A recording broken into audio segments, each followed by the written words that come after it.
Welcome to the Nonprofit Exchange Podcast. Stories by leaders for leaders to help you raise the bar on your own excellence, to release the potential inside of you. Now, here's today's podcast. Greetings. This is Hugh Ballou. Welcome to this episode of the Nonprofit Exchange. We're in our 7th year of interviewing lots of people, some from the business community, some from the consultancy, some from coaching, and many from inside nonprofits telling their story of how they had a vision and how they made it happen. Today, we have a fascinating story, and I somehow found this online tool called Vintro, and I logged in, and all of a sudden people were contacting me saying, how can we help you? And then I was introduced to the founder who had this great idea. And Noor Sugrue, did I say it right, is my guest today. And so Noor, tell people about who you are and a little background about yourself, and then we'll talk about the Vintro platform. First of all, thank you so much for having me, Hugh. I really appreciate taking the time to talk to me today and letting me share my story and my journey. My name is Noor Sugrue. I'm a current second year at the University of Chicago, so I'm 19. I founded Vintro back in January of 2018, and it was really born out of thinking about the question, how do people with good ideas get access to resources? And that's a question that's kind of plagued me ever since, and really set me down a path of building my own business. I've been doing this for just over 3 years now, and it's really been my baby. So, Noor, we have out of every 100 people that have an idea, in my experience, there's only 3 of those that actually do something about it. And maybe fewer than one of those 3 actually succeed in making it happen. So what was the big missing piece that you wanted to put together for people like me? So I have to say that I think that for someone who was that young starting the business, a lot of credit has to go to, my parents for encouraging me and saying that, you know, not only do you have a great idea, but it's actually something that you can execute. I think starting something that's all by yourself is something it's incredibly challenging to do simply because, there's no right or wrong way how to get started or how to do it. And, back when I was getting started, it was a lot of, very simple things like how do you incorporate a business, for example? It's not really something that people will tell you or talk about. But for me, I think that the thing that keeps me going and gets me up in the morning is how do we make people more accessible than they currently are today? When I mentioned earlier that Vintro is really born of the question about thinking about how do people with good ideas get access to resources, that kind of led me down the rabbit hole of trying to think about the way the world works today. And I'm sure you're aware it's all about who you know. Some people went to the right school, you had access to the right social network, you happen to be in the right place at the right time. And that's great, but it's 100% luck and there's no logic behind it. So what we did is we started going out and we started reaching out to leaders and decision makers, and we started asking them some pretty basic questions. Things like, why is it you don't, read your email or answer cold calls or listen to pitches from people you don't know? And while it may seem obvious, the answer we kept getting back from people, over and over and over again, was, I'm afraid of having my time wasted. And I mean, this problem that leaders, we all only have 24 hours in a day, right? We all have to spend it doing something. Leaders have a very high demand for their time, but it's a limited commodity like anything else. So the way that we could think of to change this and to actually incentivize leaders to engage with strangers was to pay them. And this was important for 2 reasons. One, because now the leader's time is being valued. But the most important reason why this idea of a marketplace around time is so important is really from, you know, an entrepreneur, a business, a nonprofit's perspective who spends incredible amounts of resources today trying to get access to those opportunities and the intention of these people. I can give you an example. I'm based here in Chicago, and a round trip Uber downtown would cost me somewhere around $50. or I'm trying to go to a conference and hoping, praying outside with my business card that someone's going to take it and pay attention to me, that could be thousands of dollars. So what we do, it's about trying to make leaders accessible, not just available. And so for us, it's all about trying to level the playing field and trying to open the doors to countless opportunities for people who have otherwise have been excluded. So that's what gets me up in the morning. Feel your passion when you're talking about it. Um, I've been to Chicago many times. It's a little harder getting around than it is in my city of 80,000 where I live. So, we get 5 cars at a traffic light. We call that traffic. So it's a very different place, but it's a very good place to be with lots of resources. It doesn't mean that you're able to connect with those people. And so you had this idea. Now, this is a big play with technology. Now, that's a big area, technology. So you created this software, this platform to make it work. So how did you take your idea and make it manifest itself in this high-tech play? Are you a programmer? How did you make that happen? You know what? I have to give credit where credit's due. We have an incredible team. It is definitely not just me anymore. I am not a coder myself, so I do not have those technical skills to be able to execute this all on my own. So huge shout out to my entire team, who's just incredible and actually doing the coding of it. I'd say my skill set lies more in the ideating and getting the actual ideas off the ground, not the building itself. Mm-hmm. So the ideation piece of this is being very clear on what you're doing, why it's important, and what it looks like. And obviously, you were able to do that because it's a stunning platform. And I've joined, I've been in there and looked around, and you've helped me look at it. And I'm going to go back and have my second go at understanding it and utilizing it. So I know enough to be confusing right now, but I know that I see the people in there, and it's impressive. The kinds of leaders who have been successful. These are people that you would see on a Shark Tank kind of show or see in the news. These are people who have impacted people's lives. So if it was hard to get access to them, now this is one of the things we all suffer with as nonprofit leaders. We create these myths in our mind. Well, they're not going to be interested. I don't want to bother them, or they aren't going to understand. So we tell ourselves all these myths, and then we actually talk ourselves out of trying to approach somebody. So how did you make that connection? Because you didn't have Vintro to do it. That's so funny to mention that. We often say that a lot within the team internally. We wish we had a Vintro when we were building Vintro. It's difficult. And when you get started, it's a lot about trying to convince one person to say yes. I think the biggest thing is don't psych yourself out. You really only need that one person to say, look, I love what you're doing. I get your mission, your vision, your passion. I have a friend you should talk to. Because, I think what really motivates leaders to be on the platform is they want to be intellectually stimulated. They want to be engaged. They want to hear about new projects and new opportunities and new ways that they can give back and help. But there's no way for them to do that currently that protects their privacy and their time. So what we do is we're really a happy medium. When I was going out and when I started reaching out to leaders, I mean, the worst thing they're going to tell you is no, right? So why not? Why not cold call people, cold email people, and just to give everyone a little sense of the kinds of people that are on the platform. For example, Barbara Corcoran from Shark Tank, or Gary Cohen, the former president of Goldman Sachs, people like Brian Grazer, the Oscar-winning producer. So we really have put significant efforts into curating not only a very deep network, but also a very broad network in lots of different industries and lots of different fields. And so I think particularly for our audience today in the nonprofit space, if they're trying to get access to these people, I think one thing to keep in mind is how important missions are and how important the why is. And I think keeping that at the forefront of everyone's mind is really motivating. And especially in that space, I think leaders really want to give back. So making it easy for them to do that, making it the processes for them, for example, to sign up super easy, so they just have to click yes, I want to do that, is really, really important. Trying to make sure that what we're doing also fits for what they're looking for and their needs. Wow. Um, that's a whole lot of really good stuff.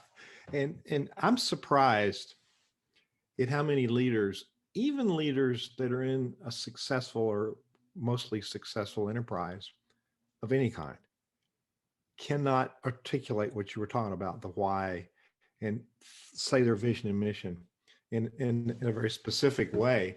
So let's back up a minute. You said you're 19. You started this 3 years ago. That means you were 16. I started as a conductor when I was 18. I thought I was pushing the envelope. You put me to shame, which doesn't take a lot, but you really are out there and you were able to clearly identify your vision so that other people could help. And I've had the pleasure working with one of your team members, Claire, who is so helpful, so helpful. So how did you get the skill of being able to understand these dynamics that are so important for leaders to be able to create? I think the biggest thing is talk to people and ask them questions. And I think, oftentimes, especially I can say from my experience as a young person in a room with adults many times, sometimes you have questions that you almost don't want to ask because it seems obvious, or like there's something that I'm missing, or someone else would have thought of that, because otherwise, it like why would someone just ignore this, to me, seemingly obvious answer. But I think for me, internalizing that it might not be obvious and ask those questions anyway, because it gives you a better understanding of the bigger picture to be able to try and think about the world a little bit differently. So that's the biggest piece of advice that I've probably learned, is talk to everyone. I mean, even if you don't think they're in your field or your sector or have any interest in what you're doing, people love to give their opinions on things. And that's something I learned very quickly. And that's always, I mean, incredibly valuable. Hearing from lots of different people from lots of different backgrounds with lots of different perspectives, really helped give me a sense of, it's okay if you don't know everything.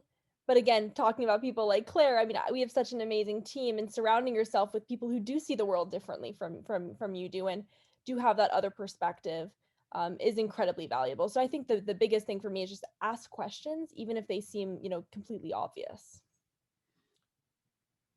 Even if they seem obvious, that's really good advice. Because it might be clear to us in talking about my little brain, it might be really clear to me, but have we checked it out? And should we ask it anyway? I think I've heard this many times and it's trite because it's true. The only dumb question is one you don't ask. That expression. It's so let's do, I want to spring one on you here. Pretend like I'm a high level influencer and you wanted to talk to me about being one of those people on Vintro that people would make a pitch to. So how would you approach me and encourage me to want to take these, and then we'll talk about the process, but have people approach me through your process? How would you present that to me? I mean, I would start off and I would really talk about, the journey, and you know, first I'd recognize the problem, right? And kind of lay that out and talk about why it's so important. I would talk about, the countless people all over the globe today that have amazing ideas. And I would talk about, the hundreds, thousands, millions of great ideas that are going to die just because the founder was born in a small village in Ethiopia or Colombia or wherever it is. And I would talk about how it's so important to be going out there and supporting those great ideas. I think now more than ever, we realize the countless problems that we have and they're out there to solve. And I think about how many of those problems already have solutions out there, and how many of the solutions are never going to see the light of day. And that's really what it's about. It's about trying to find those people and support people. It's about the power of human connection. It's about that one person that is going to change your life and the trajectory of your life for the better forever. And I think we can all think back to someone in our lives. It doesn't matter who you are. We all have someone in our lives who's, either been a mentor to us or given us a great piece of advice. And we can all think about that moment that really set us on a different path. And I think that's a common experience that everyone can relate to. So for me, it doesn't really matter who I'm talking to. I think that's a really big, important part of highlighting about what we do. And then also explaining to them, I mean, for our leaders today, there's really no downside of them joining. I mean, we pay them to review pitches, and most of them are donating all the money to charity. So it's really not about the money for them. It's about a filter mechanism where they can, be intellectually stimulated, get engaged with things, hear new ideas with zero risk. So, they absolutely love it. I mean, they state the various charities they're donating to on their profiles. And we also have a program for Vintros called Vintros for Volunteers, which is for people who don't necessarily have the finances to pay for Vintro right now.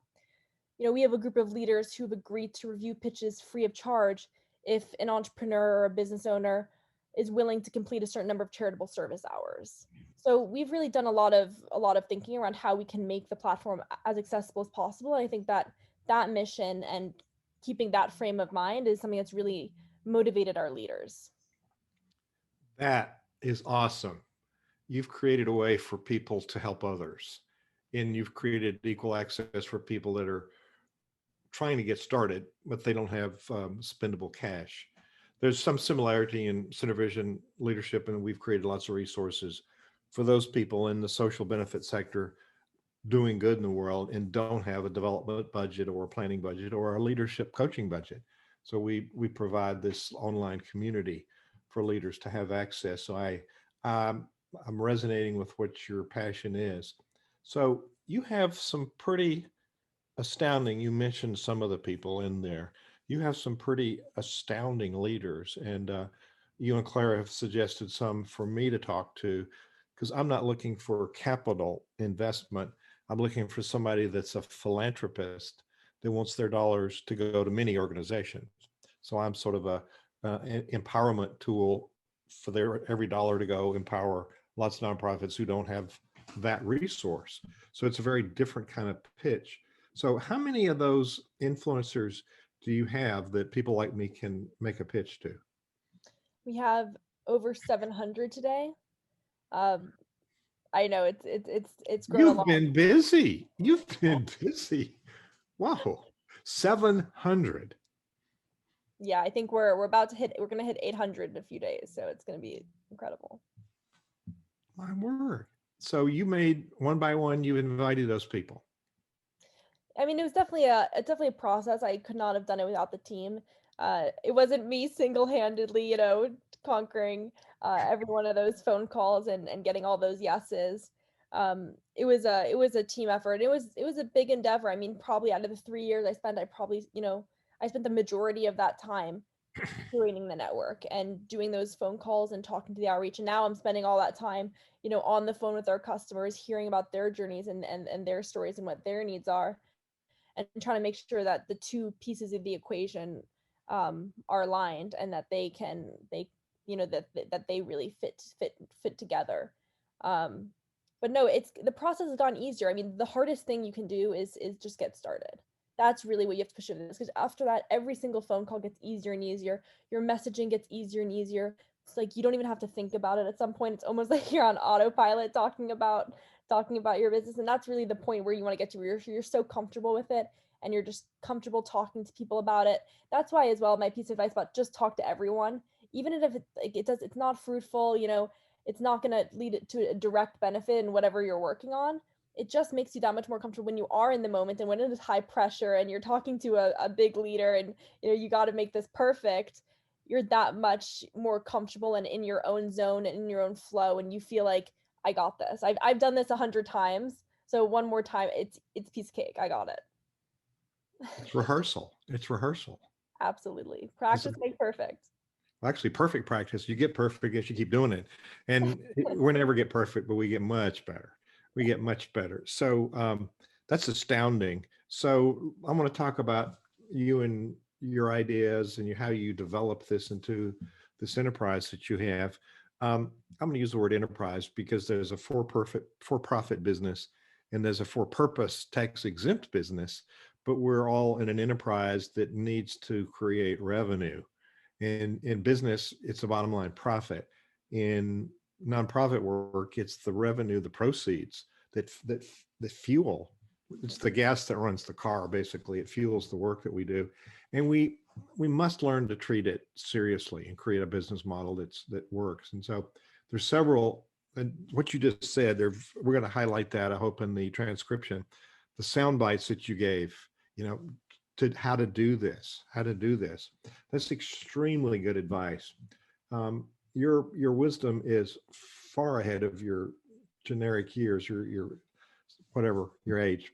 So talk about how you curate the process. So I've looked at some samples. You and Claire have told me about how to make a pitch, and I'm working on my language with one of my advisors who's watching this today, working on my language on how do I present. And I hear this over and over.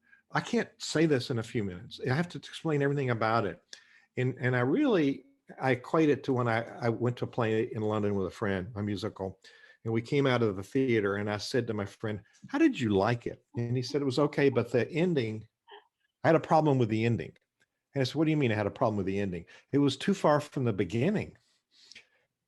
And so we get so Uh, wound up in telling people they forget what we're talking about in the process. So there's some, we're so passionate, we know everything, we want to tell everybody everything. So learning how to compress what it is without losing the essence of what you're doing. And we don't need to tell them everything. If they're interested, they'll go the next step. So curating the process, there's 700 people I get to present to, and I pay for each one. And I think it starts at about $25 and goes to multiple thousands. So there's many steps in between. So if I'm going to present, how do I do this? And I think it's a 90-second video. Is that it? 2 minutes. 2 minutes. Yeah, so I can talk to you a bit through the process. You're absolutely correct. The prices start at $25. You know, the majority of the platform is under 200, so there's incredible value to be found there. So it really works as follows. Someone comes to the platform.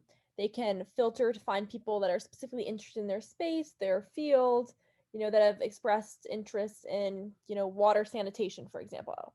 Whatever it is. Sorry, I was just talking to a buyer this morning that was interested in water sanitation, so that example is fresh in my mind.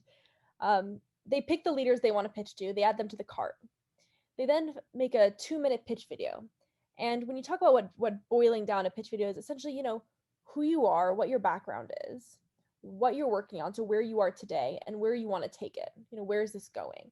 I typically say those are, you know, and obviously intertwined in there, the mission is incredibly important in terms of like your journey and where you came from, why it's so important to you. And I think the biggest piece of advice is, trust me, very few people care more about what you do than you do. So, you know, when you think someone is super interested, keeping it short, sweet, you know, hitting the highlights, the high points, the important things. And the biggest thing that I tell people when they're making their pitch and a little bit nervous is, first of all, you know, relax, speak slowly. You're always, you know, speaking quicker than you think you are. And also it's about telling a story. You know, people really buy into other people's journeys and the humanity of it all. You know, whenever people come to the platform and make animated videos, we see that those work less well. I mean, really simple videos shot on your phone, 2 minutes, just talk about your journey. It's a story, and people really see the humanity in other people, and that's what intrigues them and interests them. You know, there's a reason why people love watching, you know, documentaries or YouTube videos that's about real life. It's really authentic, it's genuine, and that's really what shines through, if anything. You know, very few times will someone remember the exact specific numbers or content from a 2-minute video, but they'll remember the feeling that you left them with. So I think that authenticity is really what just needs to shine through. And it doesn't need to be some overdone production. It's just, you know, talk about your journey. We all have stories. You're obviously really passionate, interested about what you do. Why? I think explaining that is the most important piece to fit into the video. You're back to that second time of the why. You know, are you familiar with the Simon Sinek TED Talk, Begin with Why? I am. What was that inspiration to you in creating this process? You know, I have to tell you such a funny story about Simon. So I was actually on a Zoom call with a leader, you know, I believe it was like a month or two ago, and someone else on the call had brought him up. And as I'm talking to this leader, they go, "Oh my God, that's so funny." Simon Sinek was literally walking through his kitchen as we were talking about him. It was the craziest moment ever. It was bizarre. He was literally just hanging out in this guy's house, and I was like, "Oh my God, that's so crazy." And that's like that never happens. He's a real person. He I does coffee. know. I know. So that's a pretty profound paradigm shift, because we want to tell people, and especially in this work we do in philanthropy and with quote the nonprofit world, Actually, the word nonprofit's a problematic word. We use it. This is the nonprofit exchange, but we use it to identify the sector. But it's such a bad word. It puts us in this negative framing, this scarcity mindset. When we really, it's abundance thinking that takes us there. So the why, people don't care about what until they understand why you're doing this. So I can shoot it on my phone. So it's not an elaborate presentation with slides and all kinds of animations and stuff. It's us talking, or do people use some visual, some slides in the mix? What's the best practice? And this is probably good rehearsal for presenting to anybody you want to present to. Yeah, I mean, absolutely. I'm very young, so I'm still in school. And how many times when I was, in elementary school and high school, did I had to give a presentation? And I remember my teachers always telling me, don't read off the slides. People can read if they want to, but actually talk. And it's true. If I was sitting in the audience, I rarely would read the slides that are going on behind someone. I'm really just listening, engaged to the person and the human being. And I think what you're talking about from the nonprofit perspective is really interesting because, I often say Vintro is incredibly mission based, but we're not a charity, and that's, not to be confused. And there's nothing to be, ashamed about the fact that it is for profit. And I think that the world today of doing good and business at the same time is interlinked, now more than ever, as it should be. There's a right way to do business while also doing good. And I think businesses that are being more conscious about their impact, whether that be environmental impact, social impact, it's incredibly important. And I think, I think this intersection is, becoming more and more prevalent in people's minds. And it's something that I'm really passionate about because that's really how I think about my business. It's really, how can we do business while also doing good? How can we do business while also doing good? That should be the question we all ask ourselves, shouldn't it? Wow. Wow. So I repeat, your wisdom is far surpasses your years. So what I want to do is take a minute. We normally run a sponsor moment here, but I'm going to run a sponsor moment about us. So Center Vision Leadership Foundation came out of my vision, and Center Vision is the vision that we clarify, which creates our synergy. So it's the synergy of a common vision. So I trademark that. And so in Center Vision, we have this private community where people can network and talk and share. And actually, it's a good community for people to be prepared to make that video you talked about so that it gets attention and they don't get turned down too many times. They maybe get a request. So we'll talk about that part. But I'm going to see if I can show a video that explains about the community. It's about 2 minutes. Here we go. I hope the sound works. Let me know if it works. Getting unstuck, unlocking our own leadership potential. Let's focus on success. That means accomplishing what we set out to accomplish. According to the research, Dun & Bradstreet determined that 90% of entrepreneurs fail due to their lack of skill. The Meyer Foundation discovered that 40% of nonprofit leaders were burned out and leaving. Others might be doing fine. We could all do much better if we only knew what was missing. I'm Hugh Ballou. I teach what a musical conductor knows about leadership. I've been working with social entrepreneurs for over 32 years from 4 continents, running many types of organizations, and I have discovered the common threads that limit their effectiveness and consequently limit their impact. I've discovered that organizations cannot develop any more than the ability of the leader to lead. The problems, as I've discovered, are too much to do, no team or little team, insufficient income, relentless stress, and leaders are not sure what to do about it. The solution? I have created a community for busy people to transform their skills and transform their organizations to create a different future. My answer is to provide a system with a step-by-step implementation process so there's no guesswork. There's never wondering what comes next. There's sufficient content to guide your planning and actions, and the group support along with my mentoring. There are specific modules covering the different stages for moving forward. There's no feeling of being alone. In one way or another, we are all bound by the conditions of our own making. This community is a private group just for nonprofit leaders and clergy to unlock your potential. It's time to do something different. Look at my short video and see if this community is a fit for you at nonprofitleadership.online. Nonprofitleadership.online. Check it out. Check it out. I made that just before we came on the air, so I got a few things to fix. But it basically is my gift to the world. This is my volunteer work in Center Vision to provide value to those people in the trenches doing their best. And we don't know what's missing. So in the community, I invite people to consider nonprofitleadership.online. So Noor, you had this idea and you put a team together and it instantly happened, right? Absolutely not. So to talk about the process, because I work with lots of startups, people have an idea, I want to do a nonprofit. And of course, because it's a nonprofit, people will give me money. Well, it's a business. You have to have a value exchange. You give value, people will give you money. So how did you make this happen when you had the right idea and the right people? It's really a learning process. We made our URL public on June 1st, and since then we're doing a lot of learning. We're actually talking to customers. I mean, when you have an idea, you think you have an amazing product, and you start talking to people, and so you start hearing feedback, and then you realize, oh, I need to go back and I need to change this. You never have, especially with tech businesses, a finished product, right? You're constantly going to be evolved, shifting, hearing what people are saying, hearing what the customer is saying. Does this part work for the leaders? What's not working? You're constantly going to be fine-tuning it, and there's lots of lessons you're going to learn along the way.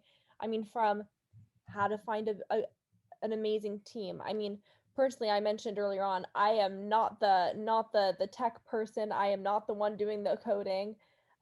But finding the right people who are amazingly talented in their own space. And I think one of the best pieces of advice that I was given was, surround yourself with people that are better than you are at what they do, because that's really how you're gonna start seeing growth. If someone else is in a different sector and they're coming to you asking you what you think, they should be doing, that's not the right dynamic to be having. They should be better than you. You should be going to them and saying, hey, what's your advice, your expertise, and your knowledge. And that doesn't necessarily mean they have to be super, established in whatever they do. I mean, we have a very young team, but we have people from lots of different backgrounds. We have young college students. We also have very established professionals, and all those different perspectives are valuable. But that was one of the best pieces of advice I was given. Surround yourself with people who are better at what they do than you are.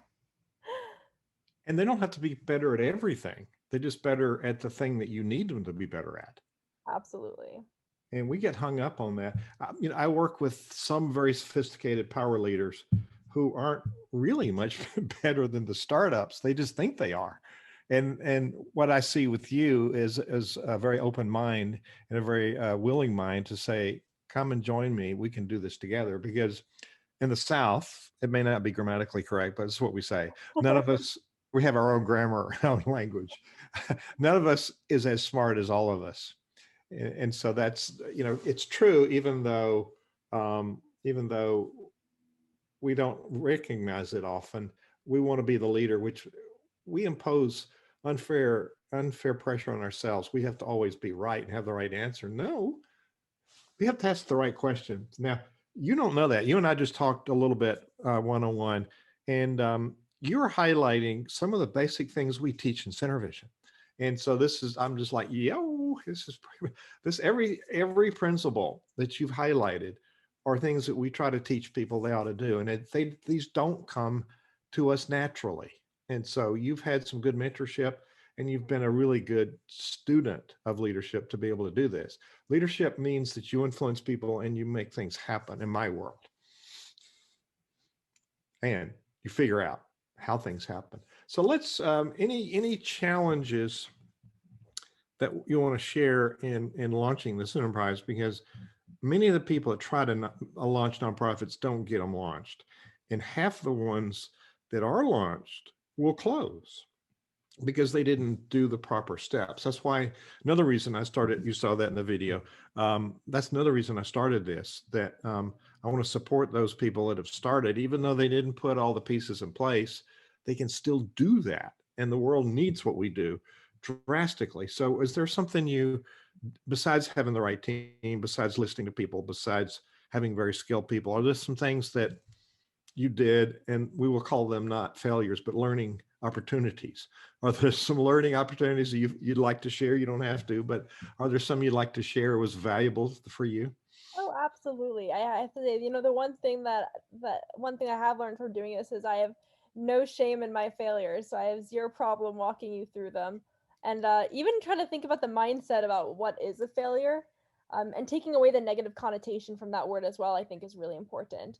I can tell you, Vintro was not Vintro when we started back in January of 2018. We first tried to launch this app called, I think it was The Crowd, and essentially what that was, we used to call it like a Tinder for ideas, where we'd have leaders who would use the app, and we'd have people put up videos and they could swipe right or swipe left on these really short pitch videos. What we realized is that there was no incentive for the leaders to actually go on there. They're busy enough, besides adding one more thing on their day, that they didn't even know if the ideas were going to be in their field or in their sector. So, that was one specific failure that I can call and say, look, but we learned from that. We heard, why didn't that work? And we realized there was no incentive for leaders to engage with it. And that really messed up the whole dynamic. So what we thought about was, how can we put the power back into the hands of an entrepreneur, a business, a nonprofit? And how can we tell them, you don't have to go out, you don't have to network your way to the top anymore.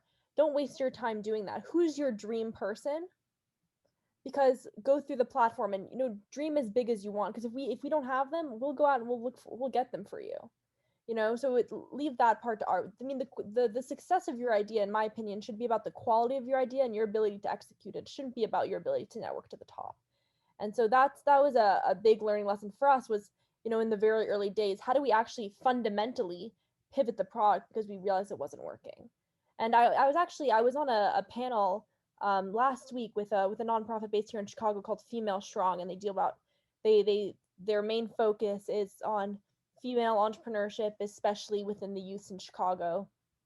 And I was on an amazing panel with some incredible women, and we were talking about this idea of failure. And the one thing I took away from that is, we all have it, and the most important thing is about trying to change the perspective of it. It's not failure. I mean, earlier on when I said, when you reach out to a leader, the worst thing they're going to tell you is no.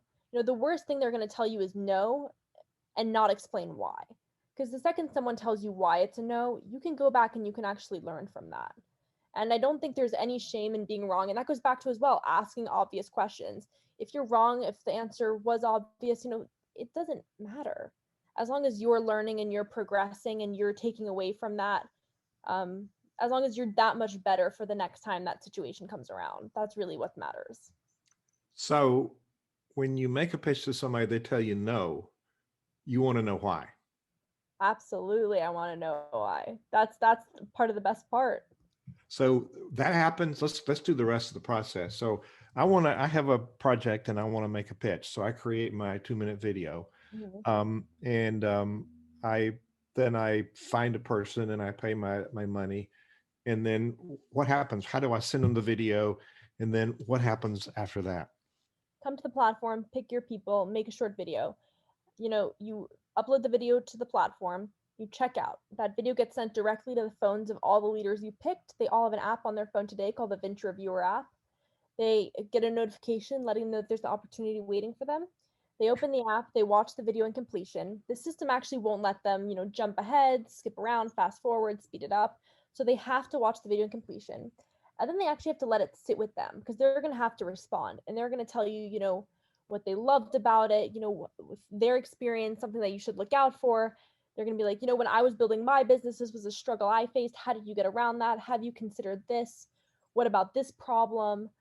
And the most important thing that they answer at that point is, do they want to continue the conversation further? Have you hooked them? Have you engaged them? That they actually want to find out more information. They want to sit down and have a longer call with you. They want to see more documents. They want to, go through everything in fine detail. And at that point, the way that we don't get paid anything from that point, that's on everyone's own time, that engagement, and how that relationship blossoms and develops is completely yours. So that's a bit about the actual process and how it works. Wow. And I guess when you get feedback and you need to change something, it's good to change it before you make the next presentation. Absolutely. And it's been really funny to see. I see customers actually who, pitch 6, 8 people at the same time, because the odds are that one person out of that group is going to absolutely love what they're doing. But we've also seen people who've taken that feedback and who've come back and who've pitched the same leader, 2, 3, however many times it takes to get that leader to say yes. And the leaders say yes. They see the persistence, they see the perseverance. They say, look, you've really taken my feedback on board, and now it's a yes. So it's about, when you're left with a no and you have nothing, when you're ghosted, when you send someone an email and they never respond, that's probably the worst case scenario, because you have no idea what you did wrong and you have no idea how to fix it. But the second you know how to fix it, I mean, the possibilities from there are really endless. So We got a couple of entrepreneurs in here. One that's got a business platform, but has a passion for nonprofit work, and one that has both. So, would you entertain some questions? of course. So, Blair Collins, I think you're from Oregon. Are you? You put a question in the chat. I want to let you ask it personally. I forget. You're up there in one of those Western states. Which one are you in? Washington. I spent a bunch of time in Portland, Oregon, but yeah, anything from the mighty Pacific Northwest you can align me with, and I'll be perfectly happy. So right on. So Blair is creating a digital platform that has a lot more we can say about in a few minutes, but he's listening with great intent to what you've done as a startup. What is your specific question, Blair?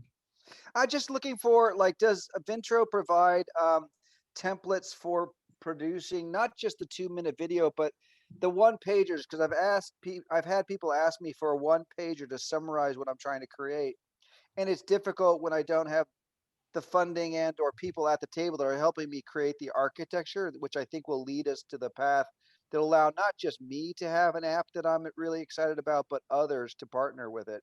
So I just didn't know if you had resources available in the ecosystem that you're creating that kind of allows for that sharing of good ideas of how to present succinctly the ideas in a way that people, then it resonates with your membership. So that's, I guess, my question.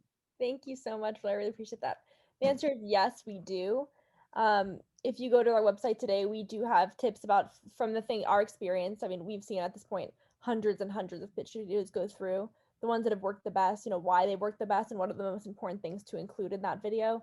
So we have written articles on those topics, specifically at the one pager. I don't think anything is up on that specifically at the moment. We'd be happy to create that content. And also, as I mentioned, it's not just me anymore. Our team is incredibly hands-on with the entrepreneurs that do need help. So Right at on. any point, feel free to reach out to the team. We'd be more than happy to help you with any aspect of things like that, making the video one pagers for leaders if they want to see that.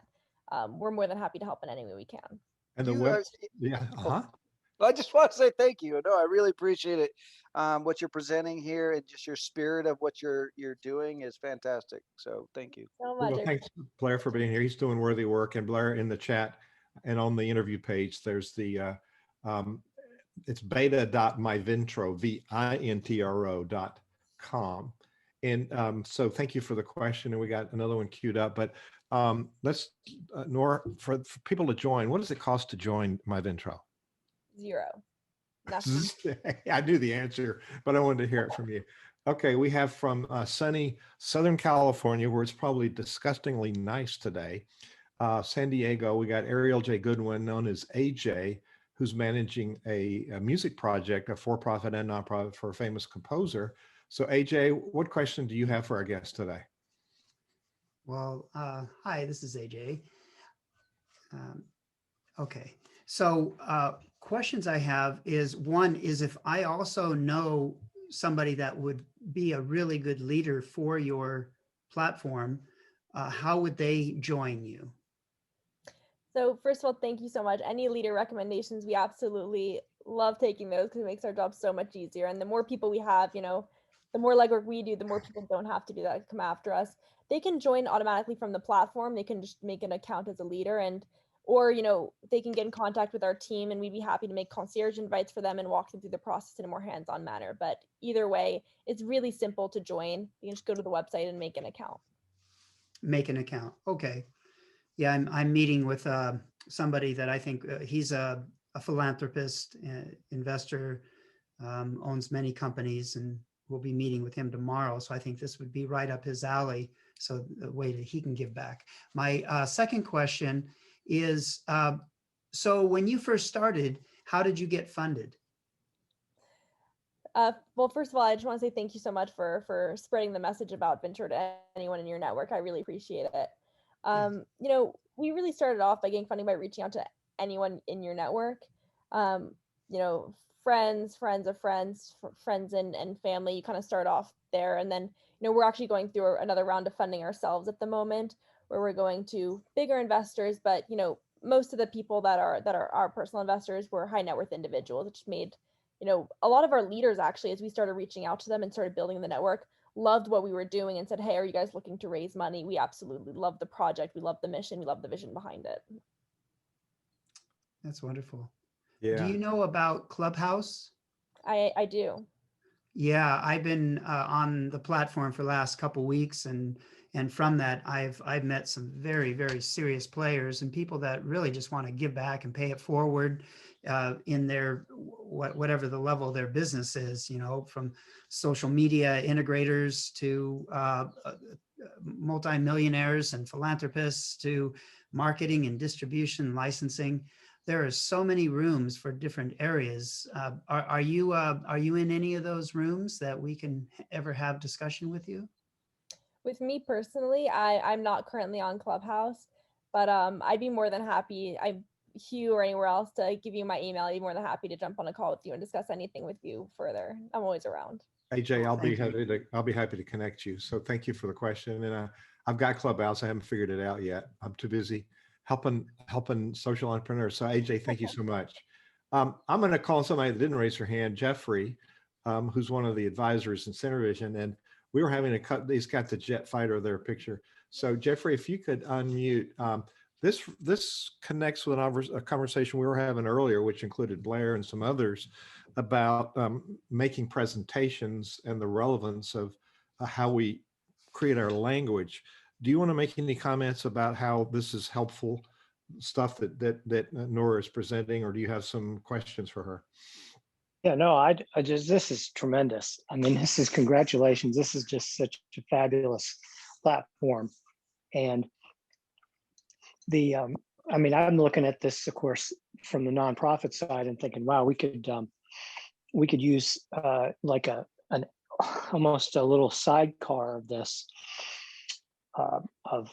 for people who specifically invest in nonprofits like foundations and things like that. And I could see like this really expanding in a lot of directions. But it's so huge now already with all these investors that you have. I really like the idea where I just think this is tremendous, where people can come in, they're going to hone something that's going to be presented to these individuals, and that's create something that they can use as they're going out and talking to other donors and other funders. So it gives them a chance to really perfect that. And this is an environment where they'll do that. A lot of people wouldn't do that in a different environment. I just don't know that they would take the time to go to the extent they need to go through to do this with you, and it just makes them a better organization. Yeah, for sure. Thank you so much for that. I really appreciate, the process is something that we're constantly trying to fine tune and make that much simpler and easier for people. I think Blair's question earlier about content that we have around how to make it easier for people, and how to really turn into bite size. Some people are natural presenters, and I actually was on the phone with a member of our advisory board, actually, and he was saying that one of the amazing things for him about Vintro is the ability to record it as many times as you want, right? It's not like you have one shot and there's high pressure under that moment that you have to get it perfect. He goes, look, I'm just not a great presenter. I have great ideas, but I get nervous. I stumble over my words, whatever it is. but I can film my video as many times as I need to get it perfect and to get that first impression to be great. Yeah, that's cool. I mean, I was thinking about when you just said that, I was thinking about all the people that say they've gone and wanted to do a TED Talk and they basically didn't make the cut because it's so tight. The window is just so tight of what you have to present it and how you present it and how many times they have to hone it. And there's people that still don't get accepted into that. So yeah, I think it's great that people can really work on it and adjust it and replace it. And even over time, you know, because things are just changing so fast. And hopefully the organization is changing and growing and can modify that. And it's yeah, it's tremendous platform. Jeffrey Fulgham, thank you for being here. Yeah. Jeffrey is one of the advisors. He's on my advisory council for Center Vision Leadership Foundation. He's in Richmond, he's a professional fundraiser, a member of the Association of Fundraising Professionals and a certified professional fundraiser in that. So he knows his stuff, been doing it for years. So his comments come in at a pretty high competency level, and I'm grateful to have him on my team. You were talking about having better people on your team than you. Well, I model that. Of course, it's not hard for me at all. So this is good. This is good stuff. So I wanted to see if I had so the types of leaders that we can present to from our perspective, are there certain industries or certain types of leaders, or what do we expect when we go there, and how should we try to find the person that would be a good fit for us? You know, we have leaders who call out and who will say, you know, I'm looking for, you know, philanthropic opportunities. So we have leaders who openly say that, and I think that's a great place to start. But besides that, you know, leaders who say I'm donating money to this charity or that charity, the reason why they're on Vintro in the first place is to be able to give back to industries. So I think that's you know, coming from that perspective and that as a starting point, you know, I think the majority of our leaders, of course, I mean, would be interested in philanthropic opportunities. It just depends on the right one for them. So I guess it depends on, you know, what space is the nonprofit working and what specific problem are they trying to help, and then trying to think about, you know, what industries and what people would be relevant that they think would be interested in their opportunity. But I mean, we have leaders who specifically call them out. I think the majority of our leaders today are always open to hearing about new philanthropic opportunities for them to get involved with. So I think, you know, we have countless people on the platform who'd be interested to hear from them. Love it.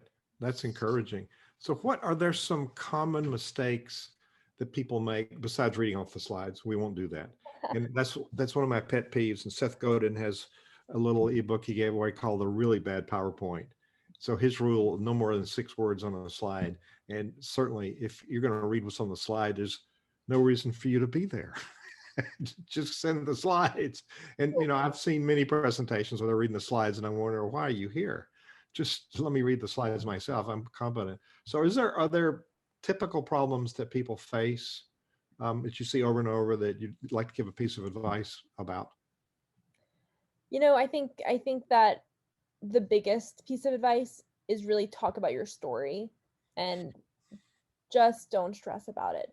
Be authentic, be genuine, talk as if, you know, the person is in the room right with you, and don't make this really high pressure moment, because I think people can really pick up on that nervousness. I think as long as you feel like you are expressing your why, I think you're on a great path. So that's probably the biggest piece of advice. And I just quickly wanted to address, I think Blair just put a question in the comments that I just want to address quickly. So no, just because our leaders come from all over the world is the short answer. Just to read Blair's question, it was, do leaders function under an NDA? What are the structures in place to protect IP? So because we have leaders coming from all over the world, the laws aren't necessarily the same, for example, in Thailand or in the UK as they are in the US. So it's really hard to put under any kind of distinct regulation. But what I tell people if they're concerned about IP is the following. Don't pitch your solution. Don't pitch your magic sauce. Pitch the problem.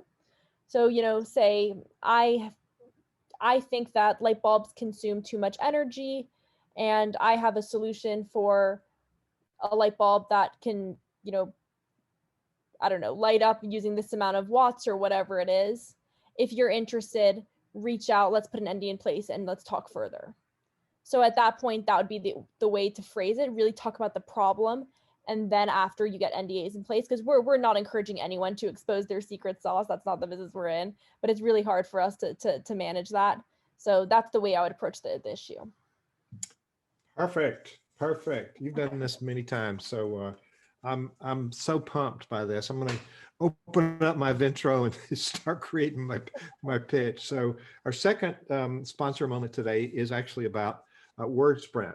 Here's a nonprofit Performance 360 magazine that we publish, and here's a dear friend that died recently, Frank Shankwitz, and his idea was to make a terminal cancer patient who was a child access their wish. And so his movie is live on Netflix now, Wishman. So this is his story, and he didn't know about setting up a nonprofit. He was a motorcycle policeman. And so he made it happen, and he surrounded himself with capable people. So we publish this magazine every year, and we're preparing the next ones. Our sponsor is WordSprint. WordSprint prints a magazine, but they're really a mail house.